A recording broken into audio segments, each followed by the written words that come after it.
세상에는 원리라고 하는 것과 원칙이라고 하는 것이 존재합니다. 원리는 변하지 않는 근본적 이치, 그래서 반드시 고수해야 하는 것이고, 원칙은 상황에 따라서 달라질 수 있는 규칙, 그래서 유연하게 적용할 수 있어야 합니다. 그리스도인들에게도 변할 수 없는 인생의 원리가 있습니다. 그것이 바로 예수 안에 거하는 것입니다. 그 안에 거하라. 오늘 6절 말씀에 보면, 그러므로 너희가 그리스도 예수를 구주로 받았으니 그 안에서 행하되. 예수를 주님으로 모시는 것과 그 안에 거하며 그 안에서 행하는 것은 동전양면과 같습니다. 이것은 변할 수 없는 근본적인 이치입니다. 예수 믿었으면 반드시 그 안에서 행하는 삶을 살아야 하는 것입니다. 예수님이 어떤 분이십니까? 그는 하나님의 말씀이시며 하나님의 비밀이시고 그 안에 모든 지혜와 지식의 풍요함이 들어있는 분이십니다. 우리가 예수를 알고 예수 안에서 행하는 삶을 살면 우리 인생은 하늘의 온갖 좋은 것들로 풍성하게 되는 인생이 되는 것입니다. 여러분, 이보다 더 놀랍고 이보다 더 유익한 일이 세상에 어디 있겠습니까? 하늘의 것으로 풍성하게 되는 인생, 그것이 바로 그리스도를 구주로 영접하고 그분 안에서 행하는 것입니다. 그렇다면 구체적으로 그리스도 예수 안에서 행한다고 하는 것은 무엇일까? 사도 바울은 오늘 4가지를 통해서 우리에게 말씀합니다. 첫째는 그리스도 예수 안에 뿌리를 박는 것이다. 7절에 그 안에 뿌리를 박으며, 뿌리를 박는다는 이 동사는 현재 완료 분사형입니다. 이미 완료된 기정사실이면서 그것이 지금도 계속되고 있는 거예요. 우리는 이미 그리스도 예수를 구주로 받은 순간 예수 안에 뿌리가 박혔습니다. 그리고 그것이 지금도 유지되고 있고 앞으로도 계속될 것입니다. 식물의 생명은 뿌리에 있습니다. 가지나 잎사귀는 잘려나갈지라도 다시 회복될 수 있습니다. 그러나 뿌리가 뽑히면 나무는 죽습니다. 뿌리가 중요합니다. 그래서 뿌리를 깊이 내리고 그 나무가 흔들리지 않을 때, 그 뿌리가 견고할 때 나무는 생명력을 유지하는 것입니다. 용비어천가 2장에도 보면 뿌리 나무는 바람에 아니멜세 꽃 좋고 여름 하나니. 살다 보면 세상에 풍파가 있습니다. 그러나 뿌리 깊은 나무가 되면, 뿌리가 견고하면 그런 바람에 잠시 혹시 흔들릴지는 모르지만 큰 영향 받지 않고 시간이 지나면 철을 따라 꽃도 피고 열매도 맺는다. 이것이 세상의 이치입니다. 저와 여러분들이 예수 믿는 순간 우리는 그리스도 예수에게 뿌리를 두었습니다. 그리고 지금까지 지속되고 하나님 나라 가는 날까지 이 일은 계속될 것입니다. 그리스도와 관계를, 뿌리는 땅의 영양분을 흡수하는 기능을 합니다. 뿌리를 잘 받고 있으면 땅에 있는 모든 지력을 흡수해서 가지로 꽃으로 열매로 보내게 만듭니다. 우리는 예수님이 공급하시는 그 생명력으로, 그 영적인 영양분으로 사는 사람들입니다. 그리스도께서 우리에게 살리는 영으로 역사하십니다. 그분께 뿌리를 두고 그분과 깊은 관계를 맺고 살아가면 그 자체로 그리스도께서 공급하시는 하늘의 생명력이 우리 속에 흘러 들어오는 것이죠. 인생이 꽃이 피고 열매 맺는 결과를 얻게 된다, 이런 말씀이에요. 예수님께서는 예수님과 우리의 관계를 포도나무 비유로도 말씀하셨어요. 나는 포도나무요, 너희는 가지니. 중요한 것은 포도나무예요. 가지는 포도나무에 붙어 있으면 되는 것입니다. 그러면 시절을 따라 저절로 꽃이 피고 열매가 맺혀지는 거예요. 꽃을 펴야 되겠다, 가지가 열매를 맺혀야 되겠다, 이렇게 해서 맺혀지는 것이 아니라 나무에 연결되어 있으면 그 나무를 통해서 공급되는 그 진액으로 인해서 포도나무는 열매를, 싱그러운 열매를 맺게 되는 것입니다. 그게 인생이고 그게 신앙이라고 우리 주님께서 가르쳐 주셨습니다. 우리가 잘 되는 길은 예수님께 붙어 있는 거예요. 예수님과의 관계가 흔들리지 않으면 우리가 세상 살아가는 동안에 수많은 일들이 일어나고 많은 환경이 바뀔지라도 예수님과의 관계가 흔들리지 않으면 시절을 따라 꽃이 피고 열매 맺는 인생으로 하나님께서 축복해 주시는 것입니다. 그로부터 신령하고 온갖 좋은 진액이 공급되기 때문입니다. 그런 인생은 얼마나 아름다운지. 성령의 열매가 맺히는 거예요. 사랑과 희락, 화평과 오래 참음, 자비와 양선, 충성, 온유와 절제, 이런 열매들이 우리 인격에, 인생에 맺힙니다. 매력적인 인생이 된다, 이겁니다. 처음에는 상태가 안 좋았을지라도 사람은 다 그 상태가 천차만별입니다. 어떤 사람은 조금 좋게 태어나기도 했고 어떤 사람은 영 형편이 없는 사람도 있어요. 그러나 주님께 뿌리를 받고 1년, 2년, 3년 그분으로부터 나오는 그 생명의 진액을 흡수하다 보면 어느 날 우리 인생이 좋은 상태로 변하는 거예요. 주님을 닮아가고 우리에게서 하나님의 모습을 보는 거예요. 신성이, 우리가 신은 아니지만은 그 능력이 우리에게 임해서 우리가 하나님을 거의 닮아가는 매력적인 인생이 된다, 이런 말씀. 그것이 기적입니다. 그런 인생에게는 좋은 일도 많이 일어납니다. 은혜의 기적이 일어나요. 그러나 예수 밖에서 살다 보면 처음에는 좋은 퀄리티를 가지고 있었다 할지라도 시간이 지나면서 점점 상태가 썩 좋지 않게 됩니다. 초라해지고 나이가 들수록 초조해지고 불안해지고 그런 것이 인생입니다. 예수만 잘 믿어도, 주님과의 영적인 관계만 친밀하게 하면서 시간을 보내도 우리 인생이 좋아진다, 이런 말씀.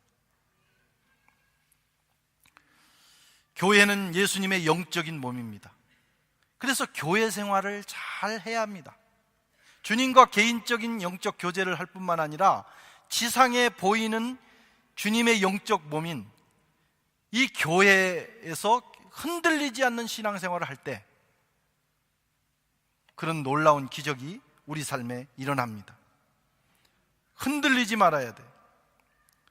건강한 교회에 뿌리를 내리고 지내다 보면 인생이 잘 돼요. 그래서 처음에는 뭐 잘 모르겠지만 2년, 3년, 5년 지나다 보면 신앙생활이 흔들리지 않고 안정적으로 하는 사람들은 하나님께서 축복하시는 걸 봅니다. 하나님께서 그냥 축복을 따로 이렇게 떼어서 주셨다기보다는 그런 관계를 통해서 내 인생에 복이 흘러 들어오는 거예요. 마귀는 그것을 방해합니다. 지속적으로. 주님과의 영적 관계를 방해하고 교회 생활을 방해합니다. 그래서 시험거리를 자꾸 주는 거예요. 내 마음에 안 드는 사람을 보게 하고, 다른 사람의 결점을 보게 하고, 불편한 생각을 들게 하고, 세상을 좋아하게 하고, 하나님 앞에 나와 예배하고 교제하고 훈련받는 것을 불편하게 해서 어떻게 됩니까? 그리스도와의 관계를 꺾어놓는 거예요. 교회와의 관계를 이간시키는 겁니다. 그렇게 되면 결국은 우리가 영적으로 말라지는 그런 불행을 겪게 됩니다.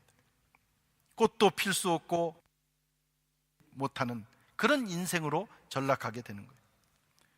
이단 사이비 사상, 특별히 골로새 교회가 직면하고 있는 사상입니다.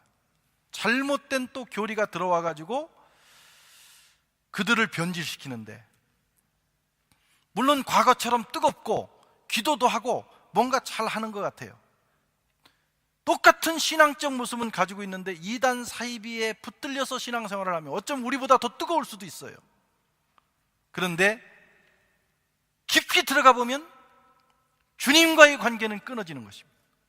그 자리에 교주가 들어가는 거예요. 우리보다 더 뜨거운데, 모양은 똑같은데 그 안에 그리스도가 없고 사람이 들어가는 거예요. 그래서 결국은 우리가 영적으로 말라지게 되고 심판에 이르게 되는 것입니다. 그리스도의 몸인 교회와의 관계를 잘 하는 것, 그것도 그리스도에게 뿌리를 박는 것입니다. 이것이 그리스도 안에서 행하는 첫 번째 모습이에요. 두 번째는 그리스도 예수 안에 세움을 받아라. 세움을 받아. 빌드업한다는 거예요. 그 안에 빌드업하는 거예요. 이건 건축 용어입니다. 집이 지어져 가는 것처럼, 건물이 올라가는 것처럼 우리 인생과 영적 생활이 지어져 가는 것입니다. 현재 완료 분사형을 쓰고 있습니다. 예수 믿는 순간 우리가 집을 짓는 것이 아니라 그리스도께서 이미 우리에게 집을 지어 주셨어요. 새로운 피조물이 됐어요. 그러면서도 계속하여 완성되어야 합니다. 그리스도 안에서 완성된 건물이 됐지만 계속해서 완성되어져 가야 하는 이 역설적 관계가 바로 우리의 삶입니다. 여러분의 집은 지금 어떤 상태입니까? 그리스도께서 지어주신 그 집을 유지하고 있습니까? 아니면 어디 망가졌습니까? 그리고 그 집을 잘 가꿔서 더 아름다운 집으로 변화되어 가고 있습니다. 신앙생활은 인생의 집을 짓는 것과 같습니다. 잘 가꾼 사람은 그 집이 천국이 돼요. 그 인생이 천국이 돼요. 스윗 하우스가 됩니다. 그런데 잘 가꾸지 않은 사람은 똑같은 건물인데 창고가 됩니다. 내 인생 집은 어떤 모습입니까?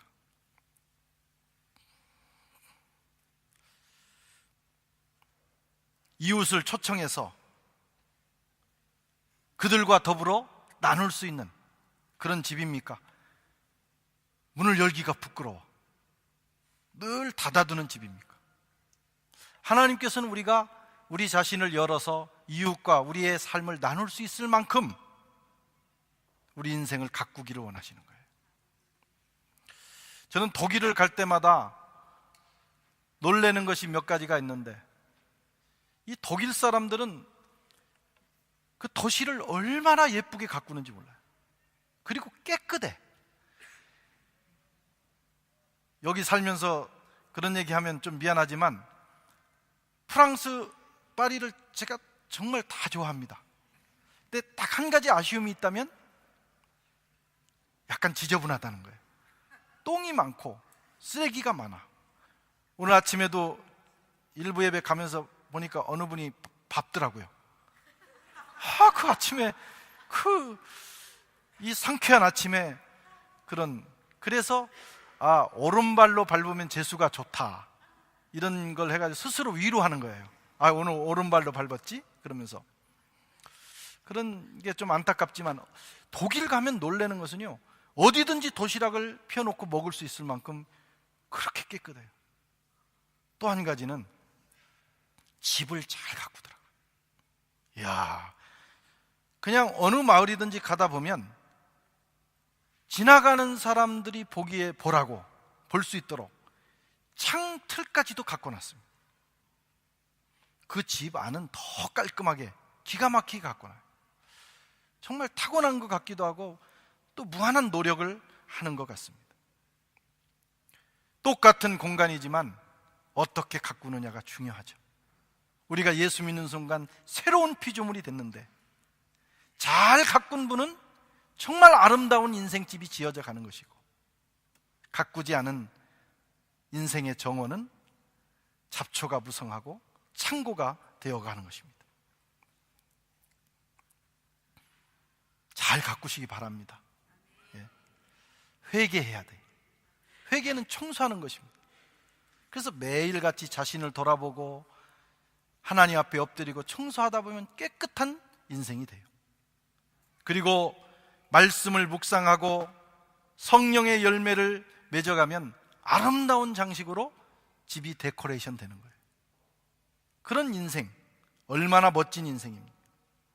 바라기는 저와 여러분들이 예수 그리스도 안에서 우리 신앙과 인생의 집이 잘 지어져가는, 잘 빌드업되어가는 역사가 있기를 축원합니다.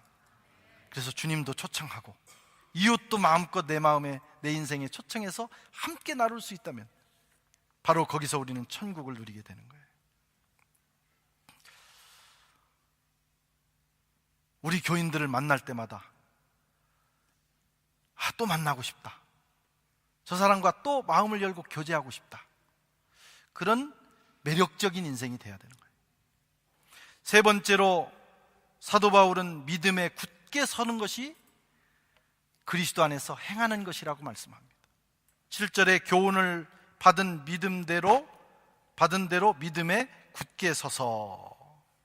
믿음에 굳게 선다는 건 믿음으로 굳게 선다 그런 뜻이 아니고 믿음 위에 굳게 서는 거예요. 믿음 위에 내가 서 있는 거예요. 어떤 믿음입니까? 그리스도 예수의 복음의 믿음입니다. 사도들이 전해준 믿음입니다. 열심히 하는 것보다 더 중요한 건 어디에 서 있느냐, 어디에 흔들리지 않고 서 있느냐. 건강한 믿음 위에 서 있어야 해요. 그리고 거기서 흔들리지 말아야 돼요. 굳게 서야 됩니다. 신앙생활 하다 보면 많은 도전과 유혹을 만납니다. 마귀가 흔들어댑니다. 그렇게 해서 그리스도와 관계를 끊어놓는 거예요. 우리도 인간이니까 살다 보면 흔들릴 때도 있고 넘어질 때도 있고 시험 들 때도 있어요. 그때마다 주님 앞에 나가면 우리 주님께서는 자비롭고 인자하셔서 다 받아주십니다. 다시 회복시켜 주십니다.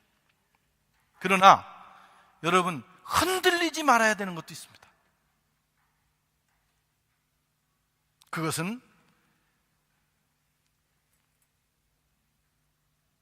그리스도에 대한 믿음입니다. 그것만큼은 흔들리지 말아야 돼요. 마음이 좋은 날도 있고 또 슬픈 날도 있고 업된 날도 있고 다운된 날도 있을 수 있어요. 그러나 어떤 순간에도 그리스도에 대한 믿음, 복음에 대한 믿음만큼은 흔들리지 않고 그 안에, 그 위에 굳게 서 있어야 합니다. 아멘. 마귀는 그것을 흔듭니다. 그래서 그리스도로부터 이탈시킵니다. 베드로전서 5장 8절에 근신하라, 깨어라, 너희 대적 마귀가 우는 사자같이 두루다니며 삼킬 자를 찾는다.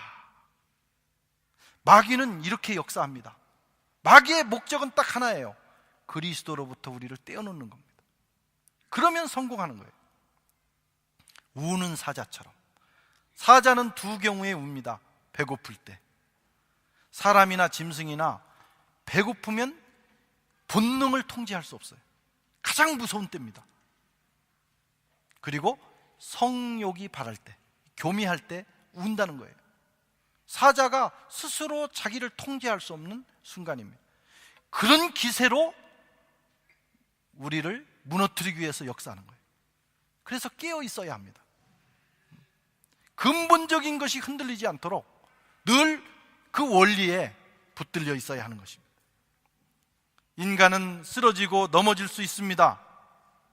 그러면 다시 일어날 수 있습니다. 그러나 근본은 흔들려서는 안 돼요. 어떤 순간에도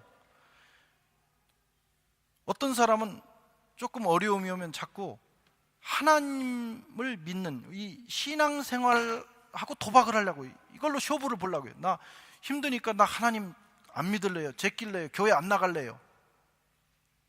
왜 그 근본적인 것을 가지고 자기 인생을 거느냐 이거예요. 그것은 흔들리면 안 돼요. 마음의 확정을 하시기를 바랍니다. 나는 주님 나라 갈 때까지 예수에 대한 믿음, 사도들이 전해준 이 복음 위에 서 있어야 되는 것, 이 마음만큼은 내가 흔들리지 않을 것이다. 마음에 확정하면 성령께서 도와주십니다. 아멘. 복음적 믿음 위에 굳게 서기를 주의 이름으로 축원합니다. 마지막으로 감사함을 넘치게 해야 된다고 말씀합니다. 감사함을 넘치게 하라. 이것이 예수 안에서 행하는 거예요. 아무리 기도 많이 하고 환상 보고, 눈만 감으면 환상이 열리고, 성음, 거룩한 음성을 듣고, 그런데 감사가 없어. 늘 원망하고 불평하고 다른 사람 크리틱하고, 그것은 예수 안에 행하는 것이 아니에요. 환상 못 봐도 괜찮아요.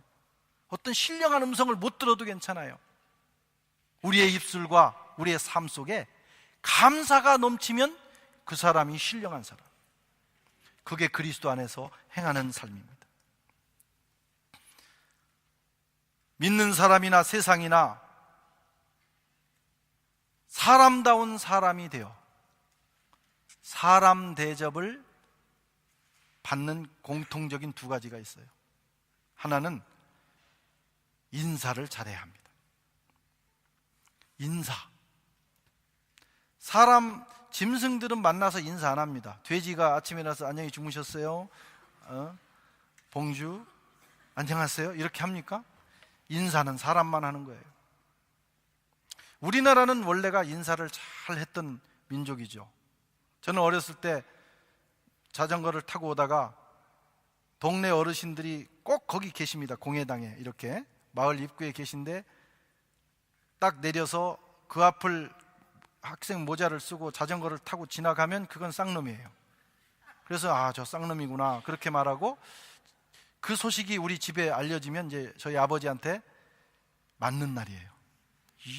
어떻게 그렇게 인사도 안 하고 갈 수 있냐. 그래서 딱 어른들이 계시면 한 5m, 10m 앞에서 자전거를 반드시 내려서 모자를 벗고 안녕하세요, 안녕하세요 이렇게 하고 지나가요. 옛날 양반들은 출입을 고했다. 나갈 때도 그냥 휙 나가면 그건 쌍놈이에요. 양반들은요, 나 다녀오겠습니다 어른들께 말씀드리고 돌아와서는 다녀왔다고 얘기를 하는 거예요. 그것이 인간이라고 생각을 했습니다. 그런데 요즘은 우리 한국 문화가 인사 안 하는 문화입니다. 한국 가서 느끼는 가장 그 큰 문화 충격은 엘리베이터를 탔을 때예요. 이 프랑스는 만나면 모르는 사람이든 아는 사람이든 인사하잖아요. 인사 활짝 웃으면서.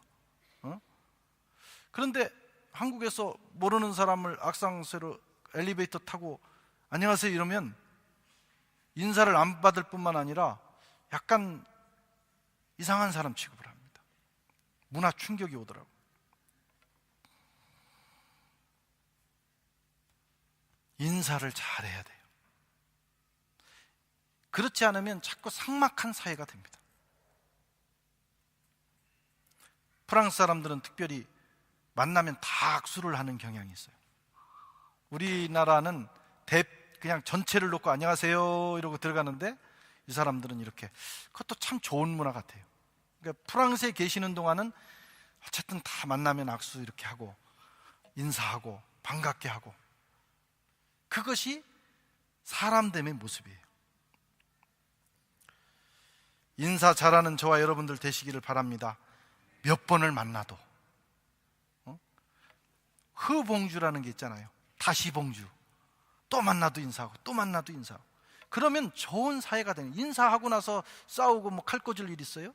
그런데 인상 쓰고 왜 이렇게 쳐다보지? 기분 나쁘다 이러면 마음의 감정이 상하고 문제가 생기는 거예요.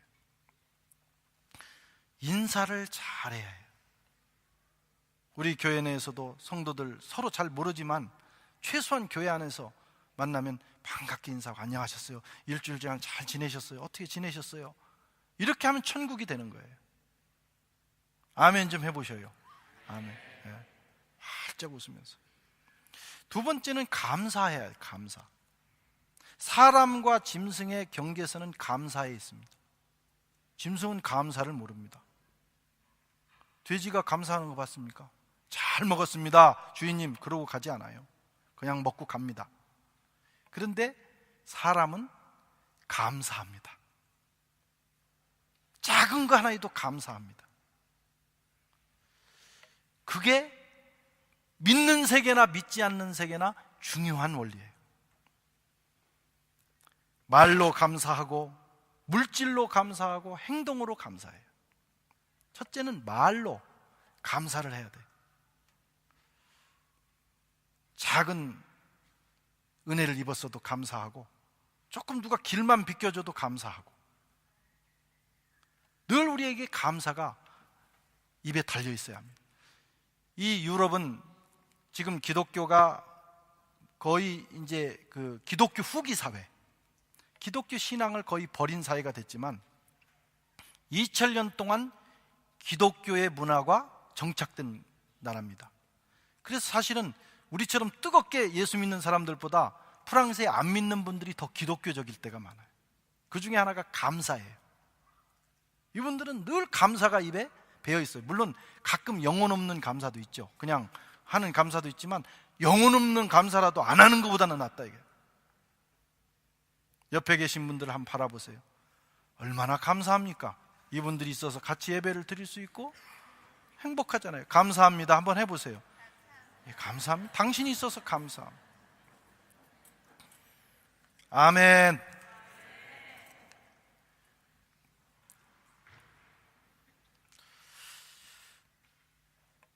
물질로 감사하셔야 돼요. 입술로만 하지 말고, 그건 기초고, 그 다음에는 조금 더 내 마음을 편하기 위해서는 반드시 물질이 있어야 돼요. 예수님께서도 물질이 있는 곳에 내 마음이 있느니라. 누군가에게 내 감사를 표현할 때 말로만 하면 한두 번은 쏙지만 그 다음에는 그 진정성이 안 느껴진다. 작은 선물이라도 하나 해서 드릴 때 그 감사가 표현되는 거예요. 신앙생활도 마찬가지입니다. 우리가 얼마나 많은 은혜를 받았어요. 예수를 구주로 받았어요. 그분이 하나님이십니다. 하나님의 아들이십니다. 그분이 이 낮고 낮은 곳에 종의 모습을 입고 오셔서 십자가에 죽으시고 지금은 우리 마음에 와 계시는 거예요. 예수를 구주로 받았어요. 천하보다도 더 큰 것을 받았어요. 생명과 건강을 받았습니다. 오늘 아침에 여러분 일어나셔서 여러분 발로 걸어 나온 거 얼마나 감사할 일입니까? 지금 병원에 놓여 있는 사람들이 얼마나 많아요.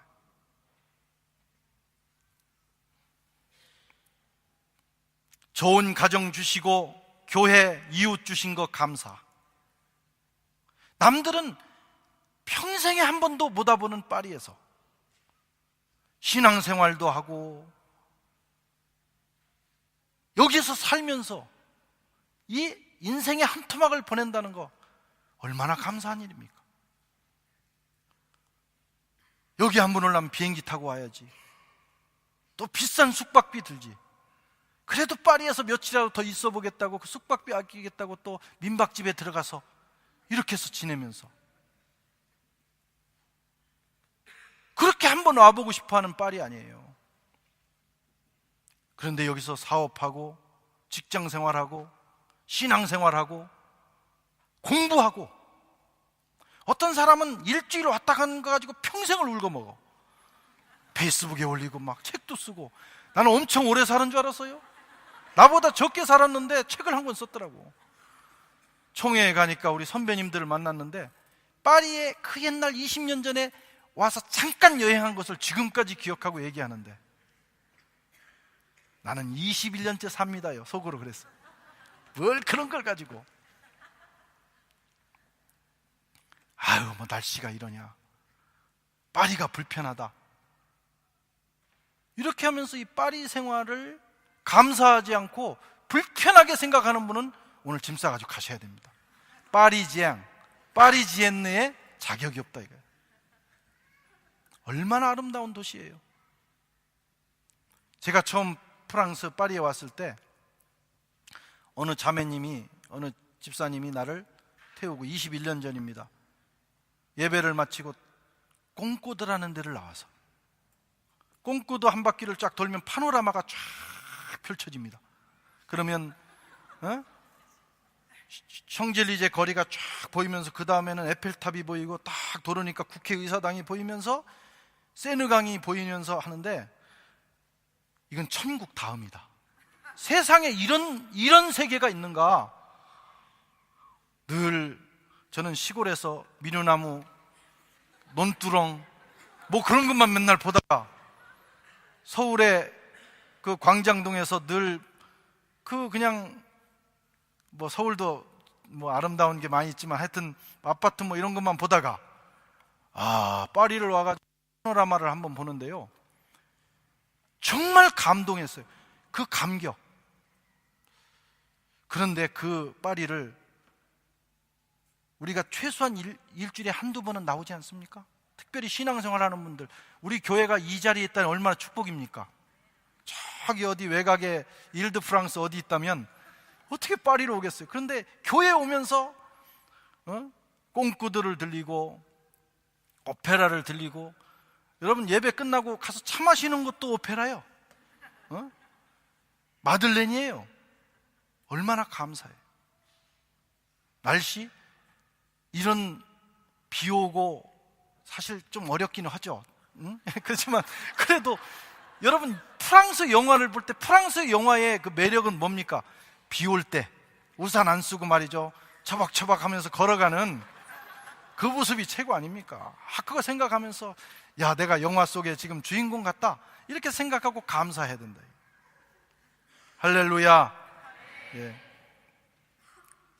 조금 힘들어도 감사하자 이거예요. 하나님 감사합니다.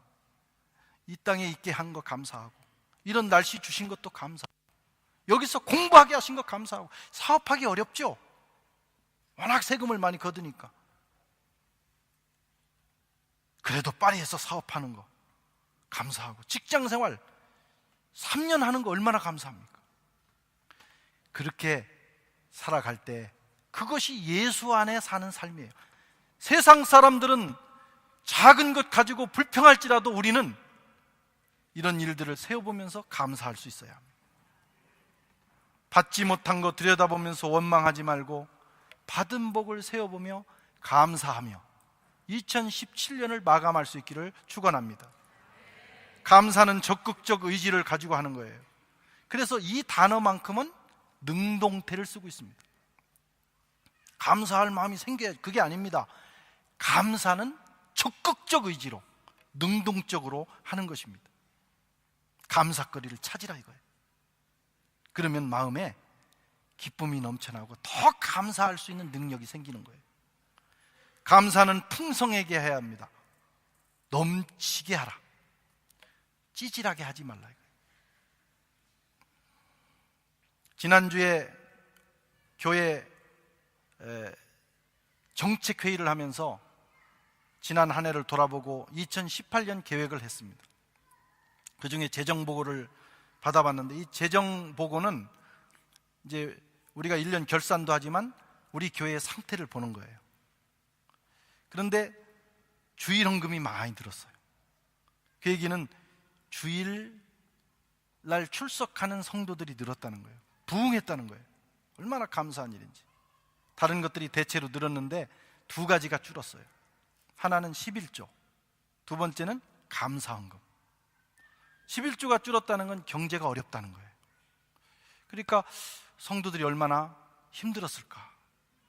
사업하기도 힘들고 생활하기도 힘들고 우리가 기도해야 됩니다. 그런데 이 두 번째, 감사가 줄었다는 것은 이건 문제가 있는 거예요. 감사는 여러분 환경이 어려워도 하는 것입니다. 범사에 감사하라. 실패할 때도 감사해야 돼요. 그게 예수 안에 행하는 삶입니다. 이 연말에 하나님 앞에서 1년을 보낸 것을 돌아보면서 감사할 수 있기를 바랍니다. 그리고 하나님께 할 뿐만 아니라 이웃에게도 감사를 넘치게 해야 돼요. 그래서 1년 동안 은혜를 입은 사람들을 기억하면서 전화라도 하고 메시지라도 보내면서 감사했다고, 고마웠다고, 그리고 작은 선물이라도 하게 되면 그게 한 해가 풍성한 한 해가 되는 거예요. 그게 그리스도인입니다. 성도 여러분, 예수 안에 행하는 것, 그것이 구원받은 증거입니다. 그리스도 예수에게 깊이 뿌리를 내리십시오. 점검하셔야 돼요. 내가 주님과의 영적 관계가 어떤 상태인가? 교회와의 영적 관계는 어떤 상태인가? 그 안에서 세워져 가야 합니다. 내 인생의 집은 얼마나 아름답게 꾸며져 가고 있는가? 복음 위에 흔들림 없이 세워져야 합니다. 그리고 넘치는 감사가 우리에게 있어야 합니다. 그것이 그리스도인입니다. 저와 여러분에게 이런 역사 있기를 주의 이름으로 축원합니다.